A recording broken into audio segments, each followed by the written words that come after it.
আসসালামু আলাইকুম। রোজা রমজানের দিন ভাত তেমন একটা খাওয়া হয় না। অনেক ভাত বেঁচে গেছে। বেঁচে যাওয়া ভাতকে কীভাবে সবজি দিয়ে খিচুড়ি করা যায় তা আজ করে দেখাবো। আমি এখানে পেঁয়াজ কিছু বাদামি রঙের ভেজে নিয়েছি। আলু কিউব করে কেটে কিছুক্ষণ ভাজবো। এখন আমি মটরশুঁটি সিদ্ধ করে রেখেছিলাম, তা সামান্য দিব। মটরশুঁটি ও আলু আবার একসাথে 5 থেকে 3 মিনিট ভাজতে থাকবো। ভাজা হয়ে গেলে আমি এখানে মশলা, সামান্য পরিমাণ মশলা অ্যাড করব। সামান্য হলুদ, মরিচ, ধনিয়া, লবণ স্বাদ মতো, আদা রসুন দিয়ে এটাকে কিছুক্ষণ কষিয়ে নিব যাতে মশলার গন্ধগুলো না থাকে।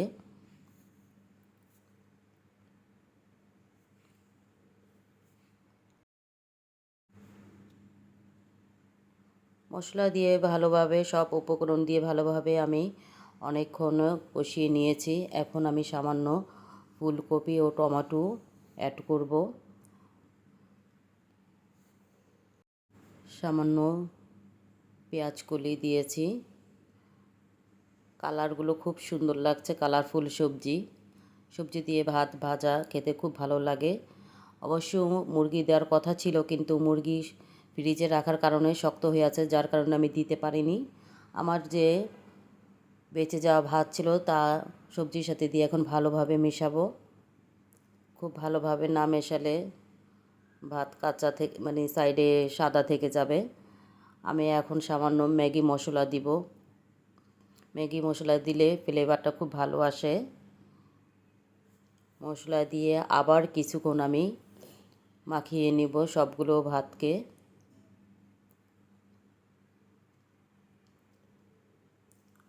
এখন ঢাকনা দিয়ে 10 মিনিটের জন্য রেখে দিব।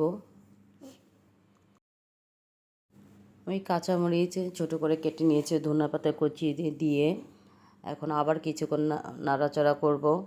আসলে কোনো কিছুই ফেলনা নাই, এতগুলো ভাত নষ্ট করতে খুব খারাপ লাগছিল, যার কারণে ভাবলাম যে ঘরে সবজি আছে, খিচুড়ি করে ফেলি, খাওয়া হয়ে যাবে। যেই ভাবা সেই কাজ, খিচুড়ি করে ফেলছি। এখন আমি 10 মিনিটের জন্য ঢেকে রাখব। আমার ভাত ভাজা হয়ে গিয়েছে। আজ এই পর্যন্তই। সবাই ভালো থাকবেন, সুস্থ থাকবেন। আল্লাহ হাফেজ।